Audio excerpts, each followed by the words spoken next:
Good morning students. आज हम बात करेंगे एनपीओ जो हैं वो अपना अकाउंटिंग सिस्टम जो है वो कैसे मेंटेन करते हैं। ठीक है, जो लाभ ना कमाने वाली संस्थाएं हैं वो किस तरह से अपने खातों को, अपने लेखा व्यवस्था है उसको मेंटेन करते हैं। तो लाभ ना कमाने वाली जो संस्थाएं होती हैं वो फॉलो करती हैं कैश सिस्टम को, क्योंकि इन संस्थाओं का सारा जो लेन देन है वो नगद ही किया जाता है। उधारी की व्यवस्था जो है वो इन संस्थाओं में नहीं रहती हैं। सो दीज इंस्टीट्यूशंस या these organisations follow cash system and double entry system. ठीक है, डबल एंट्री सिस्टम तो फॉलो किया ही जाता है अकाउंटिंग का। ये आपने लास्ट ईयर भी पढ़ा होगा कि हम जो अकाउंटिंग सिस्टम फॉलो करते हैं that is double entry system, या इसको हम कहते हैं दोहरा लेखा प्रणाली। ठीक है, दोहरा लेखा प्रणाली का मतलब है कि अगर कोई पक्ष लेने वाला है तो दूसरा देने वाला भी होना चाहिए। मतलब हम हर एक लेन देन को, हम हर एक ट्रांजैक्शन को टू साइड में लिखते हैं, एक डेबिट और दूसरा credit. That is called double entry system. ठीक है, तो एनपीओ जो है वो डबल एंट्री सिस्टम को फॉलो करती हैं।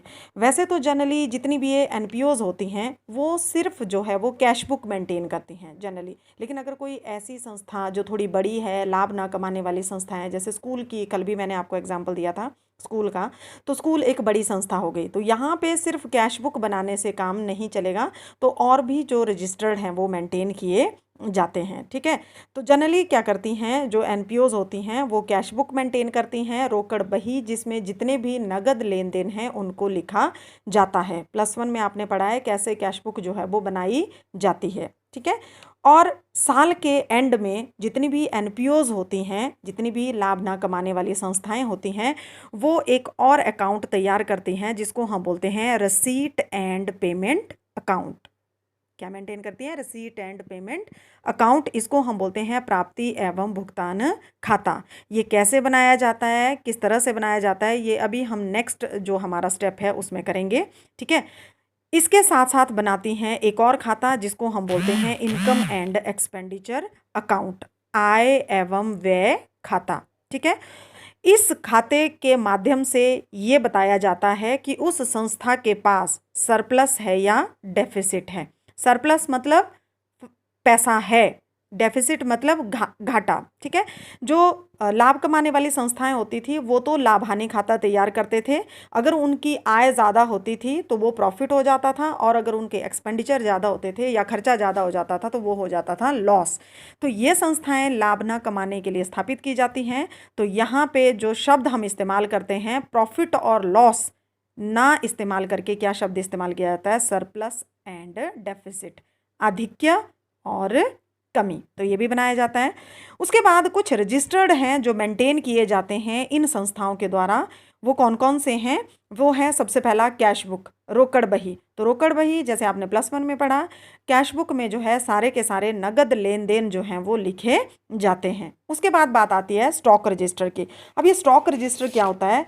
स्टॉक रजिस्टर जो है वो मेंटेन किया जाता है एनपीओज के द्वारा, जिसमें जो भी उस संस्था के पास स्टॉक है उसको उसमें डाला, उसमें लिखा जाता है। जैसे फर्नीचर है, दूसरी चीज़ें हैं, कब खरीदा, छोटी मोटी चीज़ें हैं, स्टेशनरी का सामान है, अगर कोई स्पोर्ट्स क्लब है तो वहाँ पे स्पोर्ट्स का मटेरियल है, तो उस तरह से उनको एंटर किया जाता है स्टॉक रजिस्टर में। डेट वाइज लिखा जाता है किस डेट को कौन सा सामान कहाँ से खरीदा गया।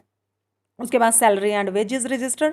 सैलरी, कर्मचारी, मान लो एनपीओ एक बड़ी संस्था है तो वहाँ पे कर्मचारी भी होंगे, तो उन कर्मचारियों को कितनी तनख्वाह दी जा रही है, कितनी सैलरी दी जा रही है, उसका भी एक रजिस्टर मेंटेन किया जाता है। और लास्ट है मेंबरशिप रजिस्टर। सदस्य, कौन कौन से सदस्य हैं? जैसे स्कूल होता है तो स्कूल में एसएमसी बनती है ना, स्कूल प्रबंधन कमेटी बनती है, तो उसके सदस्य, उनका एक रजिस्टर लगाया जाता है कि कौन कौन से लोग जो हैं वो उस पर्टिकुलर संस्था के सदस्य हैं। ठीक है, तो ये था अकाउंटिंग। जो हमारी लाभ ना कमाने वाली संस्थाएं हैं वो कौन कौन सी रजिस्टर जो है वो जनरली मेंटेन करते हैं।